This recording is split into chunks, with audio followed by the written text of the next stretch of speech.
Welcome to another exciting episode of Andre The Beast Crayton Show. Today we're going to go into the creative mind of Indiana's own.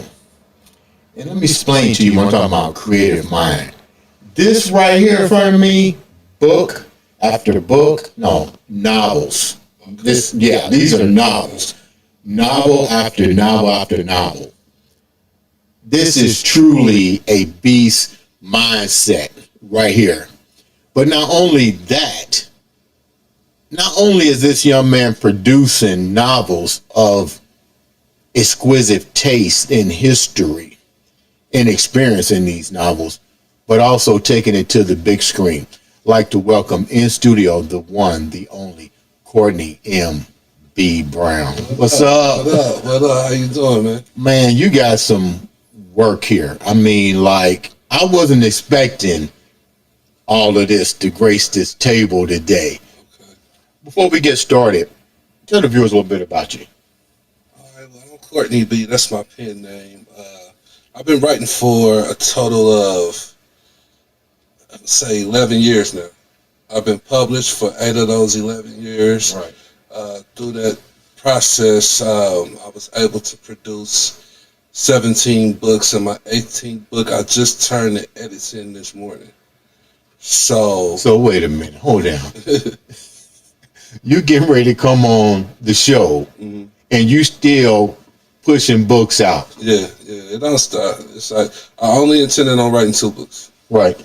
But after that, concept started developing, and a different concept, and you should go with this, and I got a character for this, and it's just, and then also social media plays a big part in my inspiration, seeing people's different stories, seeing how they say new words, and it's going around, and I got to put this new word to a character, and I develop a lot about, a lot of my books around people that I meet.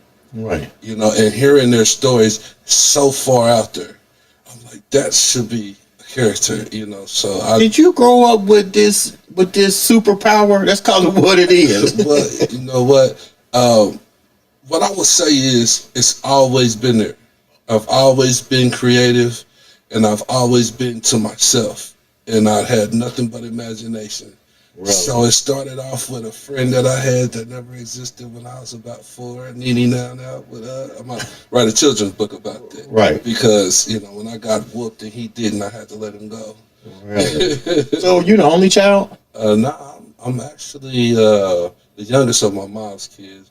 But on the dad's side, you know how that go. Papa's a Rolling Stone. Wherever he laid, it was his own. Yeah, Papa's a Rolling Stone over there, and it's numerous siblings I have on that side. So, but when you mentioned that you was often alone by yourself, this is when the creativity, the imagination, and the creativity. Because let's get real, to produce novel after novel after novel, and then get into putting this on film.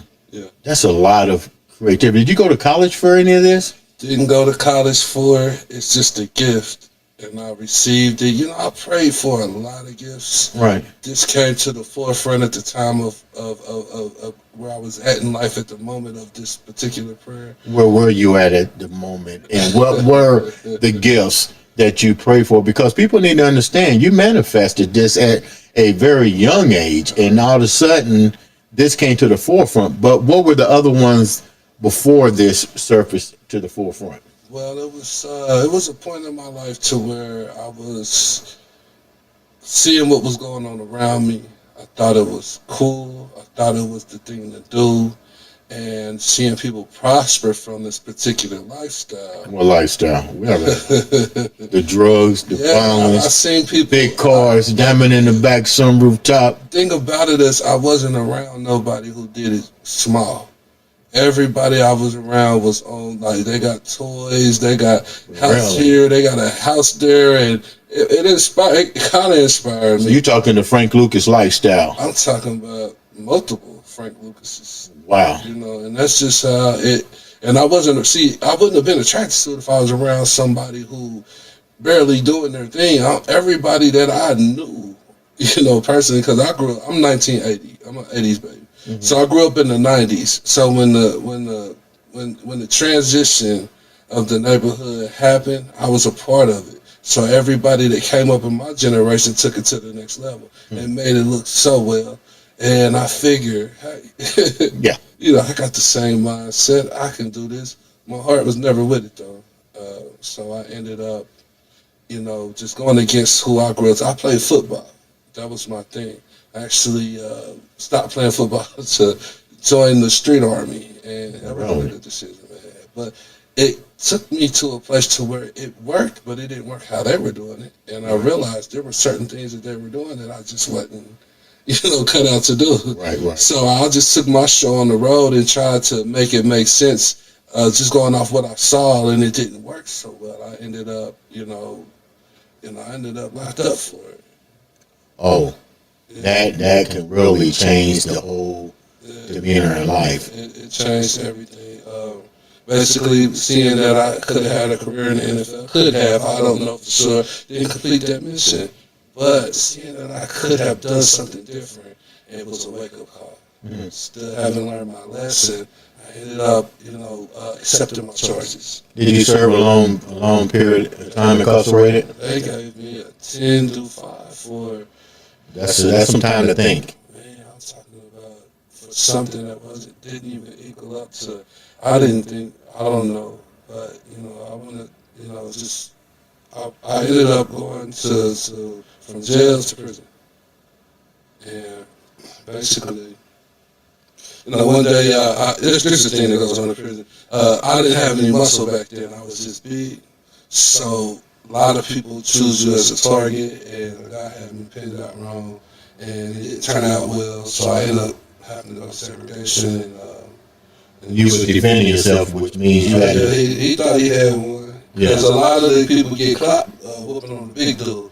I didn't have muscle at that time. I was just big, but he had me pinned out wrong. So, I ended up in segregation for 6 months because of this. So this is all of it leading up to this point right here. They got the 10 mirror in there. It's a 10 mirror. They don't give you real mirrors. You gotta look in the 10 mirror. So I'm looking in this 10 mirror. I'm locked up. And what happened was I started looking at myself. And I was like, man, who am I? And that question still echoes in my head because the answer that followed it was what changed my life. Really? I'm a thug. That's it. That was the answer that came back to you. Myself, I'm a thug. No extra anything to go with it. And I'm like, is that it? Because obviously being a thug got me in a situation. In the situation that I'm in right now. So I told myself there's more to me than that. So they let me out of SEG after 6 months. Mind you, I fasted for 90 days, 3 days a week. I lost 25 pounds. I couldn't do 10 push-ups when I got, because I needed a change. Wow. Whatever mindset I had that led me to that point had to go. How old were you when all this was taking place, roughly? I lost the rest of my 20s because of it. I was 25. So you basically became a man while being incarcerated. It changed, but you gotta take it upon yourself to look yourself in that 10 mirror in a situation like that and demand a change. You gotta demand that change from yourself because, as we can see, a lot of people go in, come out worse than what they were. Why? Because they didn't pull themselves by the coattail, say it ends here. This is where it stops. Because there's no way I should be in this situation and get myself into another situation. And so they ended up sending me. I got out of SEG, and I thought everything was okay.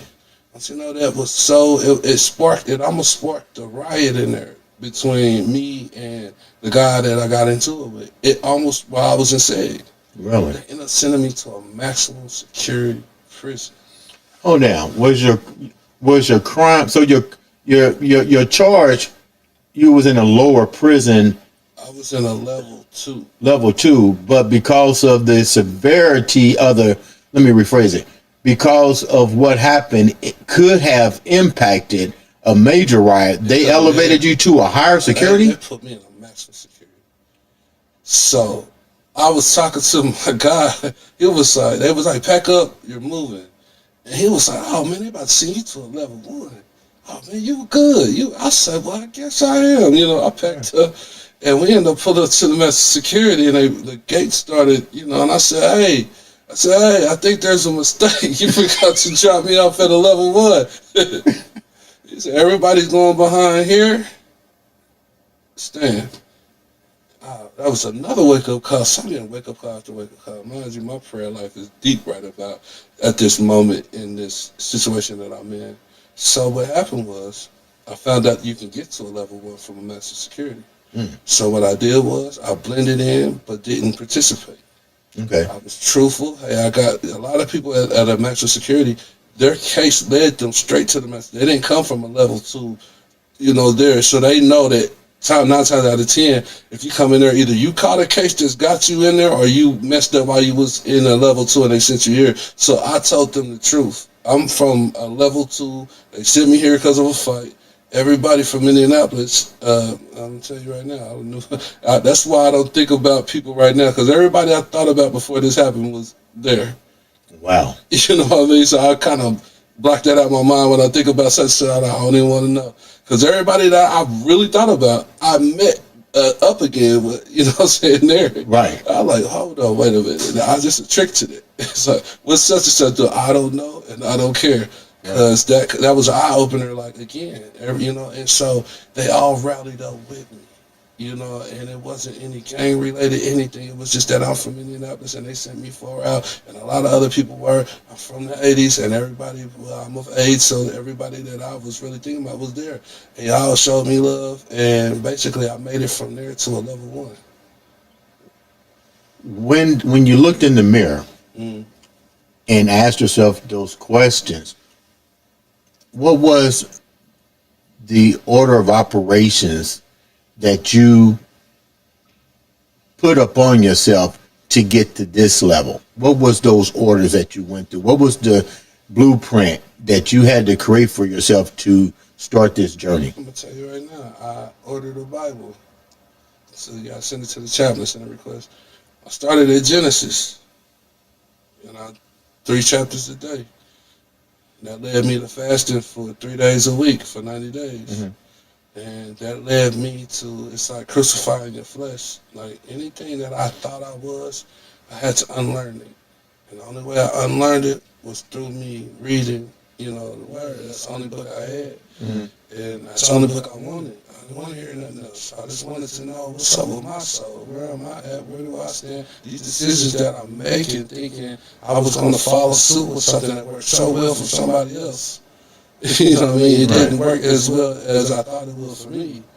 And so it started making me change on the inside, because I needed spiritual guidance. And you can get guidance as like, you'll be some one that I look up to, I call. But when it comes to the spiritual matters, I need to get in tune with the one that created me. Right. Show me who I am. Show me my possibility. And those are the prayers that I started asking that you were talking about. That you started manifesting while you was already there. Yeah, I started manifesting them. But this isn't the worst part. The worst part is I made it to a level 1. I made it from a level 1 to work release. And ended up with an escape charge. Okay. I'm dreads long. How in the hell do you get from 1, 2, 3 max, then down to level 1 to work release to catch an escape charge? Because it don't seem like that was even in your blueprint. But things happen unforsaken for a reason. It wasn't. And work release, it is a setup. I really am against it. Let somebody finish their time so they can get out, because they see, like, I got smart when I was in there. I was out for 12 hours a day. I was going to school and had a job. I really wasn't in there. While you was at work release. Yeah. So you was being constructive with your time. Yeah, and so I don't know if it struck somebody's nerve or whatever, but it ended up odds is on me. Why is he getting out all the time? And I don't know why those questions are asked in another person's mind. I just know that I was going to school and I was working. Felt like I didn't deserve it. You know, I had to walk from work. Listen, I ain't caught the bus in so long even before that I forgot that the bus didn't run at a certain hour, so they let me off work early. I'm sitting on the bus stop, and I see a bus come and say out of service. So I'm like, cool, okay, all right. The next one is gonna come. Let's watch the in the post. And so look, I ended up walking back to work release because it dawned on me, ain't no bus coming. So I was like 4.5 hour walk. Wow. I put it back, and they considered that some type of time. I forgot what they called it, but they basically said unaccountable hours. Where were you at? Yeah, where were you at? I didn't have a cell phone at that time, so they threatened to send me back, and then that happened. I told them, they let me off work early. They promised me you're not gonna work another Sunday. Things of that nature. Second time, I had a cell phone. Second time was my fault. When they let me off early, I just struck off walking. I could have called and let them know, but I didn't, so it was on me. So I went out to work, basically did return because I knew that was the second time. They told me if it happened one more time. But it really wasn't my fault. They let me off work early, you know, and I just didn't want to go back. And so this is where I messed up at, you know, because if I would have turned myself in, they would have put me right back in work release. But I didn't. I decided to stay out. It's been so long since I've been out. This is my mistake. I'm admitting to whatever I went through. And so they ended up catching up with me 2 months later. And that's when they told me, if you would have just came back and just told us what happened, that type of situation, we would have shown leniency to. I didn't know. I'm just thinking. So you was a fugitive? For 2 months. How did that make you feel being a fugitive, knowing that, you know, any time you could have been listed to be shot, danger, you know, all this stuff? Everything was there. What happened that you got caught? Where were you at? What were you doing? Riding with my uncle. He gets pulled over. He gets pulled over. And they asked for your identification. My identification. And it didn't work out well. They ended up taking me away in the ambulance. I don't want to go through the whole situation, but they tased me. They got me real good out here. So this is what happened. Back in the county, looking at the 10 mirror again. Enough is enough. I said, I'm writing a book. Not about my life. It's just that when I was in the first time, I read books. There's one called G-Spot. My cousin tried to hand me a book called G-Spot. Now, I'm like, man, hold on, bro. What is this? The title threw me off. Yeah. So like, what up, cuz? It's like, nah, read this. I read the synopsis. I didn't know what the synopsis was. Like, nah, read this. I read it. It's about a guy named G on the nightclub. Okay, so the title threw me off. But I read it. It took me away. It's another one called Dollar. Guy, his name, and it's another one called Thug. Something like that. Listen, these books got me away from there until the end of the book. And I was inspired at that moment from reading these other authors. Like, hold on, wait a minute. I need to, you know, I want to do this. And I remember thinking that, and then having to be back in the county. I said, I'm about to write a book. So I ordered a pad and a pencil and a pen. And I started writing my first book, which is Keys to the Streets. How did you know what to write? How did you know your first, before you answer that question, you get sent back, you had a 10-5 bid. How much time was left on your work release? They ended up, I think they gave me 3 more years. So you had 3 more years that you were sentenced to for being a fugitive. So you spent 3 years writing your first book. Nah, I did that in the county. You did it in the county? Before I even went to my first court date. I had an attorney that I send it through the mail this out for me. I had a paid attorney on this because I was trying to fight it. I ended up coming up with enough money to get an attorney. I figured an attorney would help me to get back out here quickly, but that's not what God had planned for me. Because although I had a plan, that situation kind of made me relapse. So I'm in another situation where it's like I'm not going back, and that was wrong. And a lot of people go through this, and the reason why I'm speaking on it because there's people going through it right now. But going back is the best answer because you mentioned the threat of being shot when you get pulled over. The threat of when they find out who you are. I don't have any serious violent offenses. I have drug offenses. So I'm not known for carrying a gun, but those that are, you know, that's a threat on your life when you choose to make these decisions. I learn from it. I'm like, nah, there's something more to me than this, because this is not about to be a repeated cycle. And my mama didn't raise me like this. So you get sentenced to 3 years, 3 more additional years. Now what's your blueprint? Nah, that's right. Nah, that's right. Nah, that's right. Nah, you about to be a writer. See, you didn't know who you was. I'm about to make you a writer. And I started writing my first book in the county. And so somebody walked up on me one day. They're like, man, what you doing? I'm writing a book on the pen and pad. And he was like, put me in it. Like, what's your name? Where you from? He told me his name, where he from. I'm like, well, I made him a character up, and I gave it to him, something like script writing right now. So it all started at that one part. I was script writing and everything when I first started. So I give it to him, he'll read it, I'm like, yeah, put me in there. So, you know, somebody's like, that's me. You know what I mean? Really? Yeah, that's how it started. So, and then from that point, a few other people walked up. I even walked up on some Spanish people that was from Manzanillo, and I asked them, how do I get from Indianapolis to Manzanillo? He walked off for about a week. He came back with the blueprint. Really? I told him I'm writing a book. So all of it, you know, it's all urban fiction. It's all fiction. It's all like, we call it hood story. It's all fiction. So it's almost like a crossover between like Iceberg Slim type books. You get that? Yeah, I read that too though. Yeah, Okay. so all the books that I read really have an influence on what I'm writing right now. You mentioned Keys to the Streets. Uh-huh. Out of all the books that you have written, which one is mostly you? None of them. I don't have me in any of those books. It's all fiction. Because what I read first, I was introduced to it by other authors, and you develop characters. You don't put anything in it that you're creating. Which is your favorite character out of all these books, and why? Out of all the books, I'm gonna say. Which is your favorite and which is your least, and why?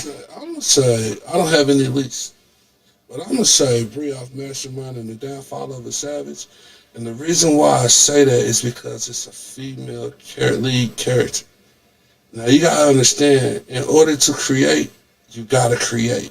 You can't have any boundaries because you never know what reader likes what. You gotta test the waters. And I got the most reviews out of Mastermind and the Downfall of a Savage than I did with the lead characters of Keys to the Street or Return of the Kingpin, because those are all lead male characters. So that taught me something. Like, you struck gold right here. You need a lead female character. So that's what got me researching. I hear women conversation. I hear what they're talking about. And I said, oh, I got to add that in the book because this is how they say it. You know, and then I got 9 sisters as well. Oh, so you got a lot of information. So, so learning their ways, learning how they talk and what they say, I'm very keen on listening. What were some of the things that women were talking about that you put in there that somebody like myself and other men wouldn't even understand, but you put it in the right format? Well, actually, what they go through, they go through a cycle, they go through baby daddy drama, they go through this, but the thing that sticks out to me is their keywords. Give me a couple keywords. Like when they say girl, I don't know, it sounds different when they say it, but when I hear it, I catch it, I'm like, oh, that's what they saying now. It's like they expand it. Right. It's like they do amplify girl. You feel me? Yeah. So it's like whatever excites them. So I said, oh, this is what they own. So I write it, but it said, it's like step outside of your character. Step outside of what you like to write to see your results. And that's what helped me. Like, oh, if I'm going to be a writer, I got to write can't be no, restrictions. Oh, I'm a man. So if you man, you can only write about, men. Where's the woman gonna come into play at? Mm-hmm. So you gotta basically step outside, but you gotta be comfortable with yourself, though. You gotta, I know who I am. I just like to create. And I think about when the creation was made at the beginning, he said, let's make man and woman in our own image. You know what I mean? I'm Right. like, well, I'll come from here. So it's easy to create for me. Because I started at Genesis, like I said. I started from the beginning. I started in the beginning. There was nothing. And, that's my thing right there. Whenever I see a fall in my life, Mm-hmm. I can always go back to Genesis where there was nothing. Mm. Or should we say, what an opportunity. Yeah. What an opportunity. Yeah. Now you've taken this to a whole different level. Mm-hmm. You're now decided to do motion pictures and films. Yeah. That was the mission from the whole start. I'm going to turn every book into a movie. I only started with 2. That was the mission from the very beginning. What's the first movie, and what was the reason for now taking it from autobiography into the big screen? Was urban fiction, not autobiography. I haven't wrote one of them yet. I'm on my way. You're on your way to. I will, but once I'm done with this genre, once I get this out of my system, the ideas keep coming. I'm going to the autobiography. Then you'll see the true who I am. This is all just made up characters that just fit a certain type of story I wanted to tell. Okay. So basically, this Keys to the Streets. This is the first book I wrote. This is when I started talking to people, asking them what do they do and things of that nature, and coming up with characters. I said, this seems like it's going to be my first movie. So I spoke it into existence. Basically, one of my guys reached out and said, somebody was doing a movie here, and I think it fell through. Mm-hmm. So they basically, I was called to the table, and it was like, hey, we already got the team together and we want to make a movie. And it was like, so it was, I didn't know I was coming to everybody else at the table was about to pitch their ideas of who's going to shoot this next movie. I didn't know. But when I came, I had my books ready. I had, the blueprint ready of how we can do this and finish it. So everybody was hearing me talking. I'm so adamant about it because I knew the story so well. I'm telling them how it started, how it ended. We're doing it. Mm. And I'm talking about, you wouldn't believe how this magical moment kicked off. I'm talking about every time I called to be in a location, every time I called somebody to play a character, every time I asked somebody, can you do makeup, they were there. Mm. I didn't see it happening like that for everybody that's trying to do this. But I already had my mindset, this is what I wanted to do. I already envisioned it before it even happened. So to complete it from beginning to end, like I said, right now it's in the editing stage. It's called Keys to the Street. But the book series is called We Got the Keys to the Streets, a Naptown Love Story.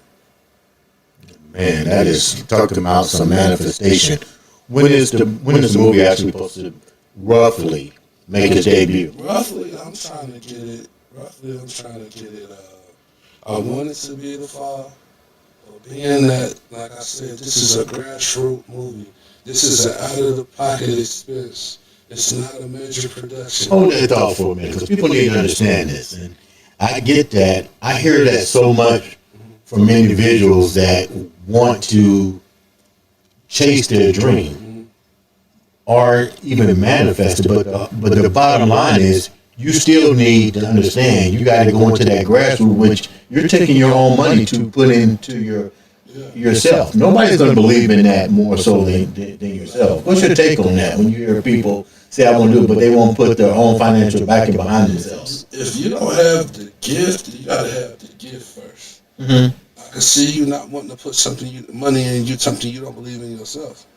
Right. I can see that happening, but if you believe in it, you're going to have to take that chance. It's like walking out on faith. It might be my last, but I'm putting it towards something I believe is going to bring more. Mm-hmm. So that faith that you have in your last or whatever it is coming out of your pocket for whatever the amount is, it's going to take you to where you want to be. You got to trust and believe in it. This is, if you got doubts, don't do it. Yeah. If you doubt this is what's going to get you to the next level, leave it alone. But if you you see it in your mind, you done saw this thing through, that's a gift. Invest in your gift. It'll come back. Oh yeah, it'll come back. So you're talking about the movie should make its debut. You wanted to make it this fall? I want it to be fall. But if it takes longer, it's gonna take longer. This isn't Hollywood yet. You're getting ready to make it Hollywood, Indiana Hollywood. Yeah, we're gonna do that. I got so many things. I'm drawing from an endless well with my talent and my gift. Before we wrap up, let's talk a little bit about the Queen. We're playing chess. We already know you're the king. Okay. Yes, Tell me about the Queen, because she's going to appear on the show pretty soon too. So tell me how you guys met briefly and what she brings to the table, because I know you got to have that Queen beside you when you got this. You got to. And I want to let everybody know 2024 is a different year. It's the year of the Queen. Speaking of which, it is. It's her year. Every king gonna have their queen back because we have nothing to fear. And then it's gonna strengthen. It's gonna strengthen the whole situation. Because if you was leading as a king before this year happened, you ain't got nothing to fear what's about to change up. You ain't got nothing to fear. You in there. Really? Because they recognize you wasn't trying to hold them down. You wasn't trying to be a chauvinistic. You wasn't trying to be a narcissist. You was just holding them down. Oh yeah, they got you. Because this is their year, and it was bound to change. What did you learn from her? What did she bring to your table? Oh, so what I learned from her is that she puts a passion behind everything that she does. I met her during the making of this movie. Okay. You know, at the beginning, before we even said action for the first scene, I met her. And I was actually, communicating with her. She actually influenced me to get my first LLC for my books. She actually influenced me on a lot of situations financially. That's going to help me strengthen what I'm building for longevity and have a residual effect. So seeing her and talking to her about what she does and how she does it, I actually got to see her do it. Not only that, she contributes to my dream.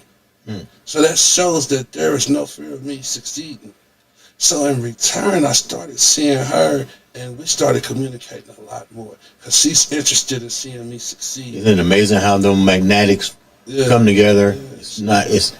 They say it's manifesting pure energy. You see what I'm saying? Yeah. So it was a connection, and it was seeing each other succeed. And she's been on her path for a long time now. Everything that she's doing, she has it, and it's still struggle. I see it right now to this very day. When something new comes up, it's like starting all over again, but it's so far from starting over again. You're on a new level. Every time you get to a new part of life and it seems rough, you just made it to another level. I'm glad you said that, because a lot of people never look at it like that. They say, well, I got to struggle. Well, okay, look at where you was at and look where you're going. Anytime there's something new, there's going to be new encounters that we have to deal with. Yeah, and so basically through that, she started showing me a love that I really never, I've wanted, and I've been ready for it, been waiting for it.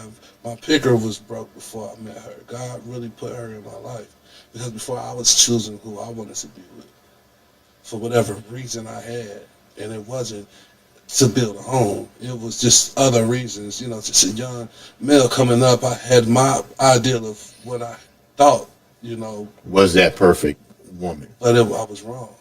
And I learned that when you find somebody with the heart like that, it's gonna be like 20 years. If you mess it up, you're not gonna find it for. He's gonna make sure. And when you see it again, you better hold on to it, because he's gonna give you a bad run of woman. So you'll pick her brother. So before we wrap up, what keeps you in that beast mindset? I mean, you're doing so much. You've overcome so many obstacles, but I can tell the obstacles that you went through it with a smile and determination on your face. I never once heard you blame somebody for your downfalls. I heard you take full accountability. What keeps you in that beast mindset? I'm going to tell you right now, it's the power of prayer. But you got to bring real prayer. You got to come for inside changes. You got to basically write down what you don't like about yourself. Write that down. Get your faults together first. That way, when you move forward, I know I placed everything that I can detect on the inside of me in this hand. I know for sure I wrote it down. 1, 2, and pray against them for like 90 days. I did that for 90 days. fasted for 3 days. I wrote down a whole list of people I didn't like. I prayed for them for 90 days, and things I didn't like about myself every night for 90 days. Probably every day, like not even just night. So every time I look at this list, anybody I felt I didn't like in that situation, and like you said, I was blaming everybody. At first. When I started writing things down, I started praying for everybody I felt like I blamed. Because when it dawned on me, everybody you think about is free. You know, only one is what's wrong with you? And that's the main fuck up list. Okay, so what's wrong with me? That was God talking to my heart, letting me know it's time. I heard you when you asked a long time ago. But seeing that, you know, I need to wake you up like this, you know, when he will you good, he gets you good. He got that type of woman when he get, you know, spiritually, you know, I ain't gonna do it again and you keep doing it. Yeah, but what I did was I was real about it. There wasn't nothing fictitious about it. There wasn't no hold up. I'm serious. I need to change because I'm not about to repeat this pattern ever again. I lost the rest of my 20s. If I could have started this in my 20s, I pray that I would have been responsible enough. It wasn't your time. The 20s was a lesson to get to where you're at today. How can the viewers reach out to you to be a part of all the wonderful things that you are creating with opportunities in the film industry? Hell, you can even show somebody your path on how to write these great books. How can they get all this stuff? You can reach me on Facebook. It's Courtney M. Brownn, 2 N's at the end of Brownn. You can reach me on IG. It's Black Wall Street _1980. Follow my Amazon page. It's Arthur Courtney B. Arthur Courtney B. You'll see my face. You'll see I got the beard at the time with the Versace glasses, but you know you'll see me on there. Other than that, all my books are on Amazon. They're Audible. You know, so they'll read back to you. So I got a new book coming out. It's called She Said She Want a Thug. I just put the edits into. I just submitted the edits to my publisher this morning. So it's set to release any time now. So She Said She Want a Thug. Soraya and Malik. Remember that. This book right here, I feel like it's the hottest book I ever touched. And, you know, so yeah, like I said, just follow me on Facebook.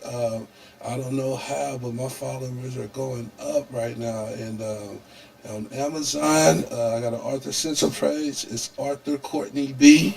You can find me on there. It's TikTok, all that. So, yeah. Make sure you guys follow, get these interesting books, go out and support the film when it comes out. Hopefully you'll come back when the film debuts and have you back on the show so we can get the people involved. We definitely going to have your wife come on the show, ladies and gentlemen. And also, for so make sure you when I'm gonna get him in the movie. He's got the look. We're gonna get him a script. I like that. Yeah. Thanks so much for coming on the show, man. Like I said, we're gonna have you coming back, ladies and gentlemen. This has been another exciting episode of the Andre The Beast Crayton Show. All right.